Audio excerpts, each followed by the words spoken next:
Before settling on our idea, we decided to create other ideas, such as the suffragette movement and how a bird would go through different periods of time and reflect on how it's changed from the evolution of dinosaurs up to modern day. When it came to idea generation, we were given two themes. These were contested histories and sustainable futures. We went for contested histories and chose to do a film about World War I. This is because letters from the soldiers often got delivered weeks after they were written. This meant that by the time they reached back home, they were out of date and a lot had gone on. When we settled on an idea, we wrote the story beats and added images.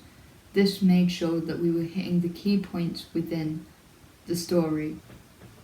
The story beats were also something that we knew couldn't be changed, otherwise we weren't going to tell the story efficiently or give it the emotional range that we needed to. When it came to researching the film, we made sure to get more than what we needed. This is because we wanted the film to be as accurate and realistic as possible. We used Manchester Museum as a starting point before going to the Imperial War Museum, where we learnt about the uniform and the types of weapons that we used. Then we went to Cheshire Military Museum, and this taught us about how big the death penny was and how it would be delivered to those families that received it. As well as that, it showed us how narrow the trenches were.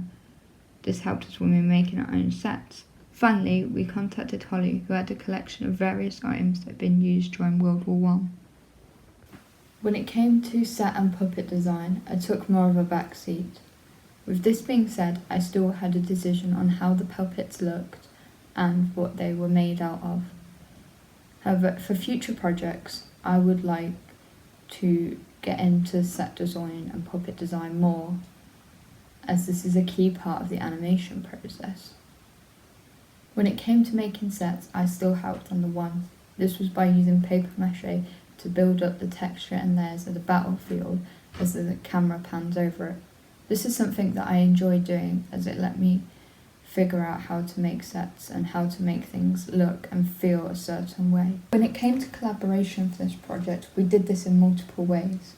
One way was with the music for our film.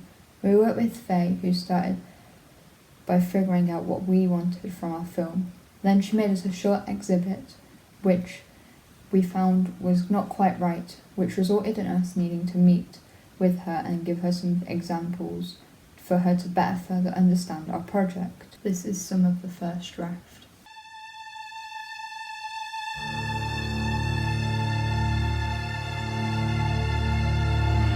As well as that, we collaborated with two people who were our voice actors. These people helped to bring to life to our characters. When it came to the mother, we thought we could overlay that with the son, which would give us the transition from going from the battlefield back to the comfort of the home. However, when we tried this, it became very distracting and took away from the meaning of the film. As a result of this, we decided to just keep the crying. When it came to animating our film, we come across a lot of problems. This ranged from the camera not stopped animating to that we couldn't quite get the shots that we wanted. This has helped me though for future projects, as I can understand what is going to be realistic and what's able to be captured within the studio bays. This helped me to quickly think on my feet of a new way that we could simplify the shot so we could get one that was very similar without throwing everything off. As well as that, we managed to get the smoother panning shots due to feedback that we received while filming. This was because we made sure that we put a tape measure around the camera stand and then moving it the same every time, leading to a smoother motion. This took some time to figure out, but once we figured it out, it was something that when we knew we needed a panning shot, we could just implement it straight. As well as that, when we were booking the studio, we decided to book more time than what we thought we needed. This meant that if we did have any tech issues like we did, we had more than enough time to film and didn't have to rush for getting the final shots in. This meant that we could slow down and get a higher quality of animation. The main thing that I learnt from animating is that the smaller the character is, the harder it is to animate.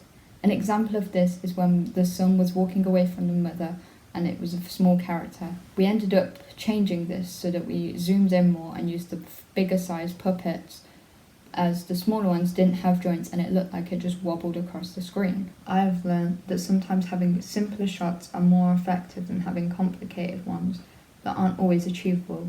As well as that, if I have small puppets, and to make sure they still have joints so that they can do walk sequence rather than looking like they're wobbling.